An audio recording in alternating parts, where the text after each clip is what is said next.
Class 10 CBSE के धुरंधरों, real number में 1.1 exercise complete हो गया था और अब 1.2 एक्सरसाइज लगाने से पहले इसके सब थियरम, सब फार्मूले जानने हैं और सारे एग्जाम्पल लगाने हैं। थियरम 1.2 हम लोगों को पढ़ना है। 1.2 में आपको कंपोजिट नंबर जानना होगा। कंपोजिट नंबर क्या होता है आप जानते भी होंगे, लेकिन एक बार बता देते हैं। देखिए, जो काउंटिंग नंबर होते हैं 1, 2, 3, 4, 5, 6, ये जो काउंटिंग नंबर हैं और यही आगे बढ़ता चला जाएगा। इन काउंटिंग नंबरों में ऐसा नंबर जो या तो अपने आप से डिवाइड हो और या तो 1 से डिवाइड हो, मतलब उसके दो ही फैक्टर हों, 1 या इटसेल्फ, उन्हें हम कहते हैं प्राइम नंबर। तो ये जो आपका 2 है, 3 है, 5 है, 7 है, 11 है, 13 है, 19 है, ये सब कुछ ऐसे नंबर हैं जिनके दो ही फैक्टर होते हैं, या तो 1 और या तो इटसेल्फ। या तो ये खुद से डिवाइड होते हैं या 1 से डिवाइड होते हैं। तो इन नंबर्स को हम लोग कहते हैं प्राइम नंबर। 1 इसमें नहीं आता है, 1 का एक ही फैक्टर है, जबकि प्राइम नंबर के कितने फैक्टर होने चाहिए? 2 फैक्टर।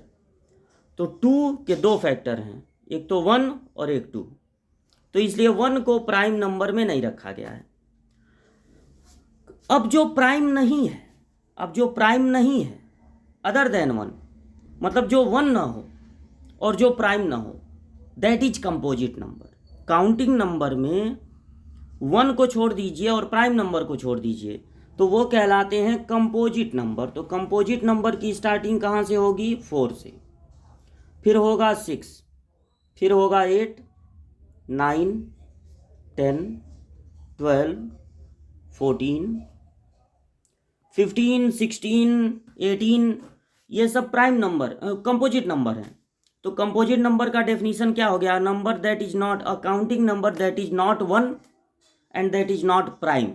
जो 1 ना हो और जो प्राइम ना हो वो होता है कंपोजिट नंबर। और सबसे लीस्ट कंपोजिट नंबर कौन सा है? 1। सबसे लीस्ट प्राइम नंबर कौन सा है? 2। 1 क्या होता है? प्राइम की composite. 1 is neither prime nor composite. 1 न तो प्राइम होता है और न तो कंपोजिट। तो बात यह है, थियरम ये है, फंडामेंटल थियरम ऑफ अरिथमेटिक ये है, एवरी कंपोजिट नंबर, ये सब देख रहे हैं ना, ये सब कंपोजिट नंबर हैं। Every composite number can be expressed या factorise as a product of primes. जितने भी कंपोजिट नंबर हैं उनको आप एक्सप्रेस कर सकते हैं as a product of primes. जैसे हम आपको शो करते हैं, जैसे आप ये देखिए कि अगर आपके पास 4 है तो आप इसको लिख सकते हैं 2 × 2। 6 है तो 2 3 जा 6। 2 क्या है?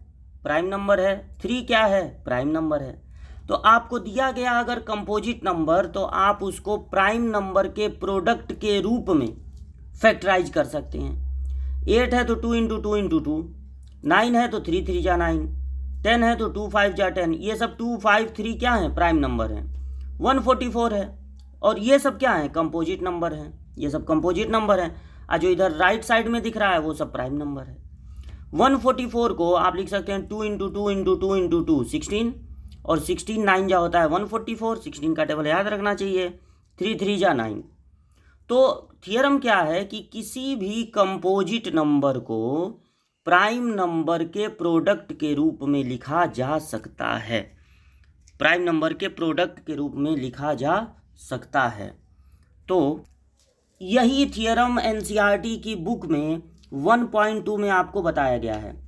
एवरी कंपोजिट नंबर, जितने भी कंपोजिट नंबर हैं वो कैन बी एक्सप्रेस्ड या factorise as a product of primes and this factorisation is unique. और ये फैक्टराइजेशन यूनिक होता है apart from the order in which the prime factors occur. अब ये लास्ट लाइन का क्या मतलब है कि ये फैक्टराइजेशन यूनिक होता है apart from the order, order इधर उधर हो सकता है। जैसे मान लीजिए आपने लिखा 6 को आपने लिखा 2 × 3।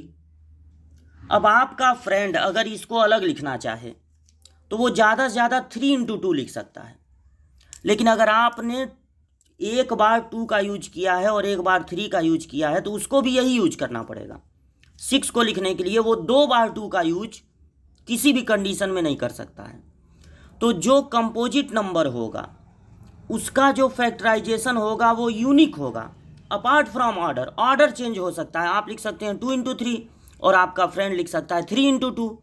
लेकिन 6 का फैक्टर अगर है तो आपको भी और आपके फ्रेंड को भी एक बार 2 का यूज करना है और एक बार 3 का यूज करना है। अगर 144 है तो आपके फ्रेंड को भी 4 टाइम्स, 4 दिख रहा है कि नहीं, हाँ 4 टाइम्स 2 का यूज करना है और 2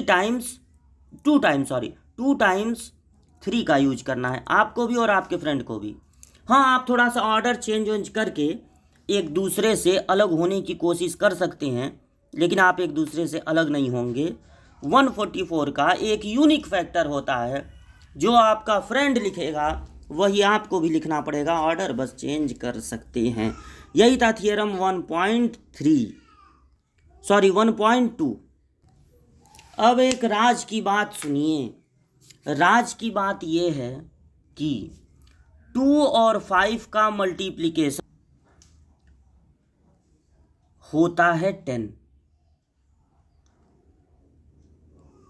यूनिट नंबर 0 बनाने के लिए 2 चीज़ों का, 3 चीज़ों का, 4 चीज़ों का प्रोडक्ट का यूनिट नंबर 0 तभी हो सकता है जब उनके प्रोडक्ट में मिनिमम एक बार 2 आया हो और मिनिमम एक बार 5 आया हो, तभी उसका प्रोडक्ट 0 पे एंड हो सकता है।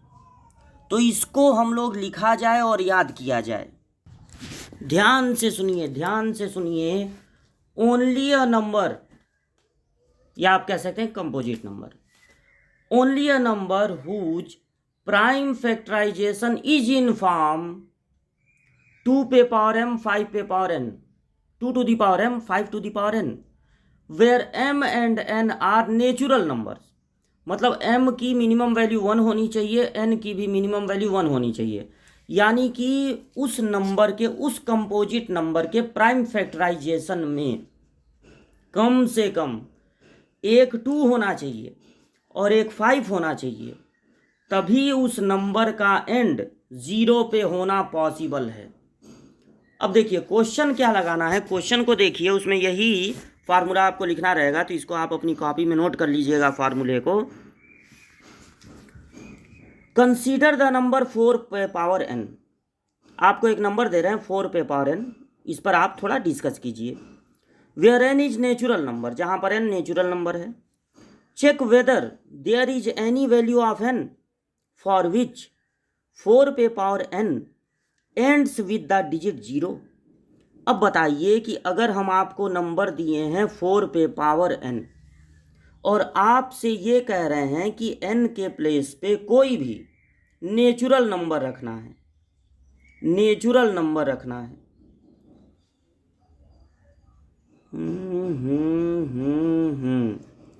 अब आप 4 पे पावर 1 रखिए या 2 रखिए या 70,001 रखिए, आप 4 पर कोई भी पावर रखिए, क्या ये पॉसिबल है कि कोई पावर रखने पर जो आपको मिले रिजल्ट उसका यूनिट डिजिट 0 हो?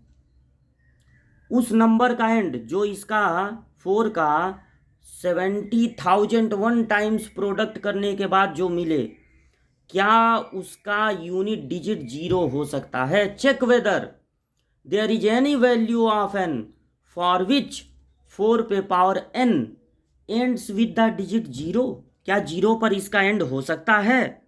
तो ये इसको, तो अब देखिए आप क्या करेंगे, आप लेंगे 4 पे पावर n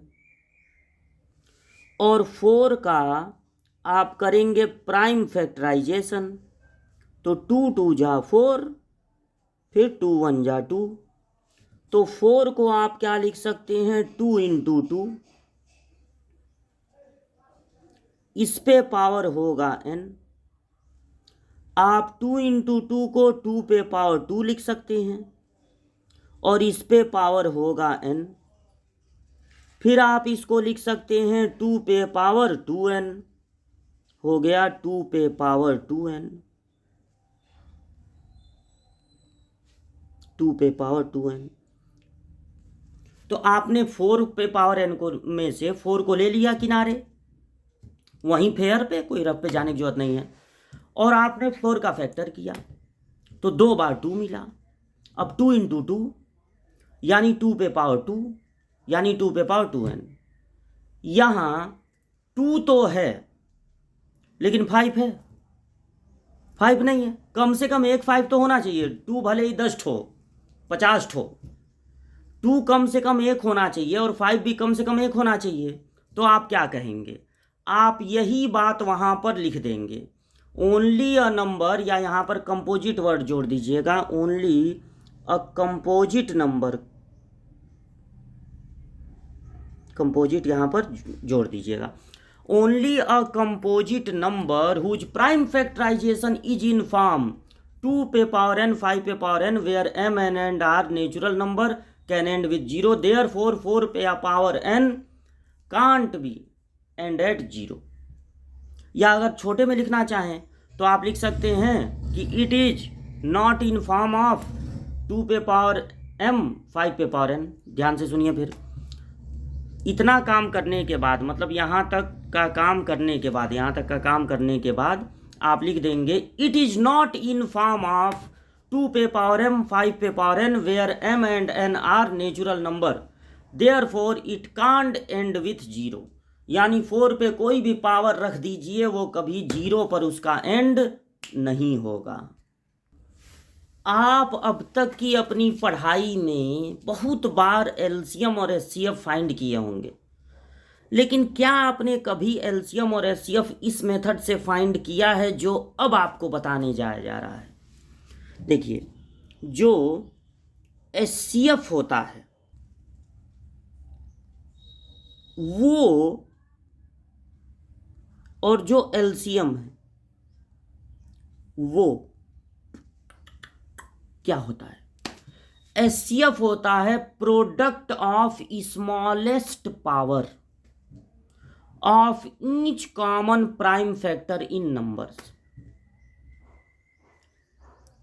स्मॉलेस्ट पावर लेना है कॉमन प्राइम फैक्टर का, और एलसीएम क्या होता है? ग्रेटेस्ट पावर लेना है ईच प्राइम फैक्टर का, कॉमन प्राइम फैक्टर का नहीं, ईच कॉमन फैक्टर का।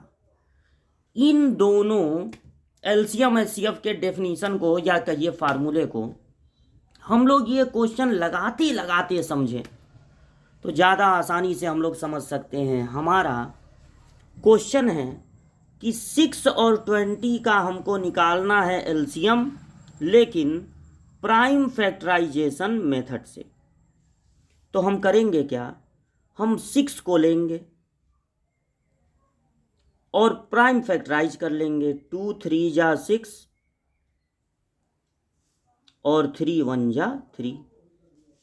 फिर हम 20 को लेंगे और प्राइम फैक्टराइजेशन कर देंगे। पहले ये किससे डिविजिबल है? 2 से। 2 10 जा 20। फिर किससे डिविजिबल है? 2 से। फिर किससे डिविजिबल है? 5 से। तो इस तरह से 6 को हम क्या लिख सकते हैं? 6 को हम लिख सकते हैं 2 इंटू 3, और 20 को हम लिख सकते हैं, क्या लिख सकते हैं? 20 को लिख सकते हैं 2 2 बार आया है तो 2 पे पावर 2, 20 के फैक्टर में 2 2 टाइम्स है तो 20 इंटू 20, 2 पे पावर 2, और 5 कितनी बार है? एक बार, तो ये 5 हो गया। अब अगर हम इस फार्मूले का यूज करें तो देखिए हम एचसीएफ कैसे फाइंड करेंगे। एचसीएफ फाइंड करना देख लीजिए। एचसीएफ फाइंड करते समय केवल वो नंबर वो नंबर्स चूज करने हैं जो दोनों जगह विजिबल हैं, दोनों जगह दिख रहे हैं, जो यहाँ भी दिख रहा हो और यहाँ भी। तो ऐसा 2 है और कोई नंबर है नहीं, मतलब इसमें हमको कॉमन लेना है, कॉमन लेना है जो दोनों जगह विजिबल हो वो लेना है। 3 को नहीं लेना है क्योंकि वो 6 में तो है लेकिन 20 में नहीं है। 5 नहीं लेना है क्योंकि वो 20 में है लेकिन 6 में नहीं है। हमको 2 लेना है और दोनों जगह की पावर देखनी है। यहाँ 2 पे पावर कितना है 1 और यहाँ 2 पे पावर कितना है 2। तो छोटा कौन है, स्मॉलेस्ट लेना है ना, स्मॉलेस्ट। छोटा कौन है 1, यानी 2 पे पावर 1। तो इनका एचसीएफ कितना हो जाएगा 2। जब हम एलसीएम फाइंड करेंगे तो क्या करना है, देखिए इसमें हमको ईच प्राइम फैक्टर, जितनी चीजें यहां पर विजिबल हैं जो दिख रही हैं 2, 3, 5, वो सब ले लेना है। 2, 3 और 5 और इनकी ग्रेटेस्ट पावर लेनी है, ग्रेटेस्ट पावर लेनी है एलसीएम में। तो 2 पे पावर 1 है और 2 पे पावर 2 है, तो बड़ा कौन है 2, तो 2 पे पावर 2। 3 एक ही जगह है और पावर 1 है, एक ही जगह है तो बड़ा पावर भी 1 ही होगा। और 5 पे पावर 1 है, तो अगर कोई पूछे इसका बड़ा पावर तो भी 1 बोलेंगे, छोटा पावर तो भी 1 में बोलेंगे, लेकिन इसको एचसीएफ में नहीं लेना है क्योंकि एलसीएम में हमको ईच प्राइम फैक्टर लेना है, इसमें कॉमन प्राइम फैक्टर लेना है, जो दोनों में कॉमन है वही लेना है एचसीएफ में। इसमें ईच कॉमन फैक्टर, जितने नंबर्स अलग अलग तरह के विजिबल हैं सब लिख लेना है। अब 2 पे पावर 2 कितना होगा 4 और 3 पे पावर 1 कितना होगा 3 और 5 पे पावर 1 कितना होगा 5। अब इनका कर देंगे प्रोडक्ट, तो 5 4 जा 20, 23 जा 60, 23 जा 60। तो इस वीडियो में एग्जाम्पल 6 हम लोग लगा लिए, 1.2 जान लिए। छोटे छोटे वीडियोज हैं, आराम से देखिए, बार बार देखिए, अपने दोस्तों को भी बताइए। और प्राइम फैक्टराइजेशन मेथड से आपको बता दिए हैं कि कैसे एलसीएम और एचसीएफ फाइंड करते हैं। आगे और भी क्वेश्चन आएंगे तो एक बार और रिवाइज कर लिया जाए। जब हमको नंबर्स मिल जाएंगे, पहले नंबर का प्राइम फैक्टराइजेशन, दूसरे नंबर का प्राइम फैक्टराइजेशन, दोनों को लिख लेंगे ऐसे। जब एचसीएफ फाइंड करना होगा तो जो नंबर दोनों जगह विजिबल है उन्हीं नंबर्स को केवल लेना है और दोनों जगह पे देखकर उनकी लोएस्ट पावर लेनी है, स्मॉलेस्ट पावर लेनी है। लेकिन एलसीएम फाइंड करते समय हमको जितने तरह के अलग अलग वेरियस टाइप ऑफ नंबर दिख रहे हैं उन सब को ले लेना है। 2 भी ले लेना है, 3 भी ले लेना है, 5 भी ले लेना है और दोनों जगह से मैच कर करके जो ग्रेटेस्ट पावर है, जैसे पावर 1 है और 2 है तो 2 ले लेना है। अगर यहाँ 2 रहता है, यहाँ 7 रहता है तो पावर 7 ले लेते। और 3 पे पावर 1 ही लेना है, 5 पे पावर 1 ही लेना है। और इस तरह से 2 का स्क्वायर 4, 3 पे पावर 1 3, 5 पे पावर 1 5, इनका मल्टीप्लाई कर देना है तो एलसीएम निकल जाएगा। जिस मेथड का नाम लिया जाएगा उसी मेथड से लगाना है। आपको ये नहीं कहना कि हम पहले लगाते थे तो बड़ा आसानी से आ जाता था, ये बहुत अजीब है, तो ये नहीं, आपको जो मेथड कहा जाएगा उसी मेथड से लगाएंगे तो फुल मार्क्स मिलेगा। उस मेथड से नहीं, किसी और मेथड से लगाएंगे, सही आंसर आएगा तो भी मिलेगा 0। तो ये यहाँ तक तैयार कीजिए, अगली वीडियो में आगे हम लोग पढ़ा जाएगा।